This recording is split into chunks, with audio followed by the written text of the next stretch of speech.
Hey guys, ఈరోజు మా పొలం చూడడానికి వచ్చాం అనమాట. ఎందుకంటే ఈరోజు మా పక్కన పొలం వాళ్ళు సేల్ చేశారు. సో దానికి పొలం గిట్లు చూపించడానికి అయితే వచ్చాం అనమాట. సర్లే బాయ్ సరేలే అని చెప్పేసి నేను మా పెద్దనాన్న అయితే ఇంక బయటకు వచ్చేసాం అనమాట. అసలు పొలంలో నడవడం అయితే అంత ఈజీ కాదండి బాబోయ్. అసలు ఫార్మర్స్ ఎలా ఉంటారో, అందులో నాకు కొంచెం గ్యాప్ వచ్చింది. సో అసలు బేర్ ఫుట్తో నేను నడవలేకపోయాను. బాగా దోలైతే ఈరోజు తీరిపోయింది. అందులో ఎండ అయితే గట్టిగా చింపి పడేసింది. నాకైతే నా రియాక్షన్ ఎలా ఉందండి. సో దాని తర్వాత అయితే ఒక చిన్న డిస్కషన్ అయితే జరిగింది. ఆ లోపు మా తాతయ్య అయితే వచ్చాడు. మా తాత వచ్చిన తర్వాత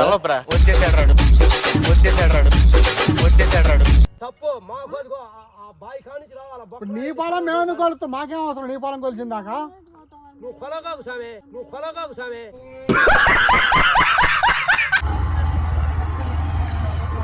నువ్వే మంచోడు తెలుసు.